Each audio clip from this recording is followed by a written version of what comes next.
अक्सर स्थित जगन्नाथ यूनिवर्सिटी की बढ़ सकती है मुश्किलें। ऐसा हम इसलिए बोल रहे हैं क्योंकि यूनिवर्सिटी की मेस से उठाए सैंपल जांच फेल पाए गए हैं।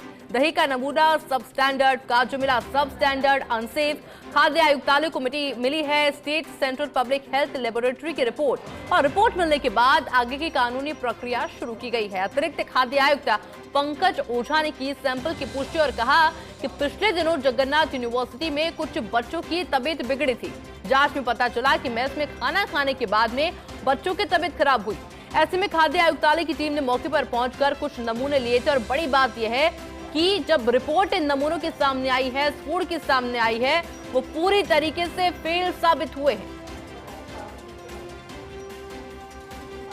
चाकसू के जगन्नाथ यूनिवर्सिटी की तस्वीरें हैं।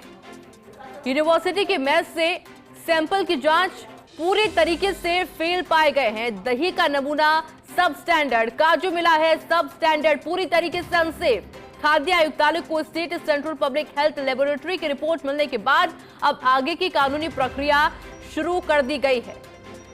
अतिरिक्त खाद्य आयुक्त पंकज ओझा ने सैंपल की पुष्टि भी की है और साफ तौर पर कह दिया है कि पिछले दिनों जगन्नाथ यूनिवर्सिटी में कुछ बच्चों की तबीयत बिगड़ी थी। जब जांच पड़ताल पूरे मामले की गई तो ये निकल के सामने आया कि मेस में खाना खाने के बाद में इन बच्चों की तबीयत खराब हुई है।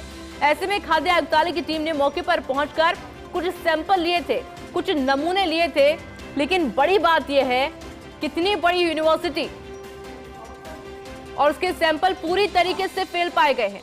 मेरे साथ में एसोसिएट एडिटर विकास शर्मा फोन लाइन पे जुड़ चुके हैं। विकास, हर रोज हजारों की संख्या में बच्चे इस मेस में खाना खाते होंगे और जिस तरह से पूरी तरीके से फेल ये रिपोर्ट आई है, कितने बच्चों की जिंदगी के साथ खिलवाड़ किया जा रहा है? देखिए, चाकसू स्थित जगन्नाथ यूनिवर्सिटी का यह पूरा प्रकरण है जहां पर पिछले दिनों कार्रवाई जो है खाद्य आयुक्तालय की टीम के जरिए की गई थी। ये जो कार्रवाई की गई थी ये इसलिए की गई थी कि वहां पर कुछ बच्चों की अचानक तबीयत बिगड़ गई थी और तबीयत बिगड़ने के बाद में उन बच्चों की जब तबीयत बिगड़ी तो यहाँ से टीम भेजकर जांच कराई। इसकी जांच रिपोर्ट अब आ गई है। जांच रिपोर्ट जो आई है उसके अंदर दही का नमूना जो है वो सब स्टैंडर्ड कैटेगरी में है और काजू जो है सब स्टैंडर्ड के साथ ही अनसेफ कैटेगरी में मिला है। तो ऐसे में खाद्य आयुक्तालय को जो state central public health laboratory की जो रिपोर्ट मिली है उसके बाद में अब इस पर कानूनी कार्रवाई की प्रक्रिया शुरू कर दी है। जो यूनिवर्सिटी है उसकी मेस संचालक है उसके खिलाफ जो है चालान पेश करने की प्रक्रिया जो है वो शुरू कर दी गई है। इसके साथ ही जो और अन्य कार्रवाइयां जो की जानी है जो कि एक्ट में शामिल है वो सभी कार्रवाइयां जो है खाद्य आयुक्तालय की तरफ से की जा रही है। जी बिल्कुल विकास, बहुत बहुत शुक्रिया आपका तमाम जानकारी के लिए।